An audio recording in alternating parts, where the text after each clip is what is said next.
సంబంధించినటువంటి ఒక రిజర్వేషన్ దానిపైన కొంతమంది ఉన్నతమైనటువంటి పదవిలో ఉండి కూడా మన యొక్క రిజర్వేషన్ను కాలరాయాలని చూస్తున్నారు. దానిపైన రెడ్డి సంఘాలు ఖచ్చితంగా ఎదురు దాడి దిగపోయినా సరే కనీసం వాళ్ళకి సమాధానమైనా చెప్పాలి. 10% రిజర్వేషన్ అనేది 103 రాజ్యాంగ సవరణ ద్వారా కేంద్ర ప్రభుత్వం మోడీ గారి ప్రభుత్వం 103 రాజ్యాంగ సవరణ ద్వారా 15 ఆర్టికల్ 16 ఆర్టికల్ ద్వారా మనకొక 10% రిజర్వేషన్ ను కల్పించారు. 10% రిజర్వేషన్ లో కల్పించిన నుండి నేటి వరకు కూడా ఎంబీబీఎస్ లో కానీ ఎస్ఐ డిపార్ట్మెంట్ లో కానీ కానిస్టేబుల్ డిపార్ట్మెంట్ లో కానీ వైద్య శాఖలలో కానీ మనకు 10% రిజర్వేషన్ వల్ల చాలా మంది రెడ్డి బిడ్డలు మన రెడ్డి పేద బిడ్డలు అందరూ కూడా ఈరోజు వాళ్ళు అనుభవిస్తున్నారు. అంటే ఆ యొక్క రిజర్వేషన్ ను అంటే 75 వసంతాల స్వతంత్ర భారతదేశంలో ఈ రోజు మనం ఆ స్వేచ్ఛను అనుభవిస్తుంటే కొన్ని సబ్బండ వర్ణాలు మొత్తం అక్కసు వెళ్ళగక్కుతున్నాయి. అది చాలా పెద్ద తప్పిదం. అట్లా అక్కసు వాళ్ళు వెళ్ళగక్కుతుంటే ఈ 75 వసంతాల స్వేచ్ఛ స్వతంత్రంలో మనం ఏ రోజు కూడా అక్కసు వెళ్ళగక్కలేదు. వాళ్ళు అనుభవిస్తున్న రిజర్వేషన్లపై మనం ఏ రోజు కూడా అక్కసు వెళ్ళగక్కలేదు.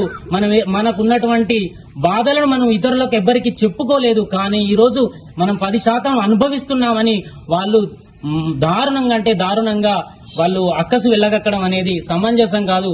దీనిపైన వాళ్ళు మెల్లగా వాళ్ళు లోపల వాళ్ళు చేసే కార్యక్రమాలు వాళ్ళు చేస్తున్నారు. కానీ మనం నిమ్మకు నీరెత్తినట్లుగా ఉండడం అనేది సబబు కాదు. అది మళ్ళీ ఇంకొకటి ఏంటి అంటే ఎంఆర్ఓ కార్యాలయాల్లో దాదాపు 7 ఎకరాల పైన కూడా మనకు ఈడబ్ల్యూఎస్ సర్టిఫికేట్ ఇవ్వచ్చు.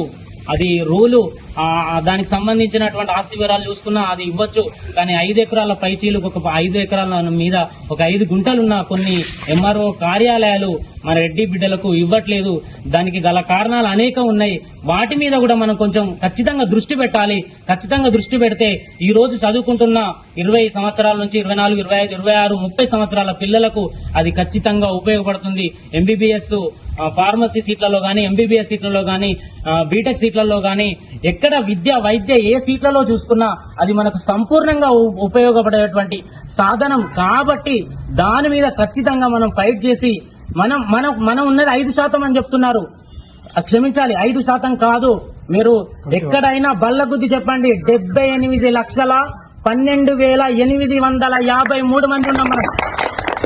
తెలంగాణ రాష్ట్రంలో 78,12,853 జనాభా ఉంది. 21.5% జనాభా మన తెలంగాణలో ఉంది అని బల్లగుర్తి చెప్పండి. వాళ్ళు 56% ఉంటే సబ్బండ వర్ణాలు 56%, బీసీ వాళ్ళు 56% ఉంటే మనం 21% ఉన్నాం. తర్వాత 11% ఎస్సీ వాళ్ళు ఉన్నారు. తర్వాత 9% ఎస్టీ మిగతా కులాల వాళ్ళు వర్గాల వాళ్ళు ఉన్నారు. కాబట్టి ఇది మనకు కావలసినటువంటి అది మన హక్కు. రాజ్యాంగం కల్పించిన మన హక్కు. అది మన స్వేచ్ఛ.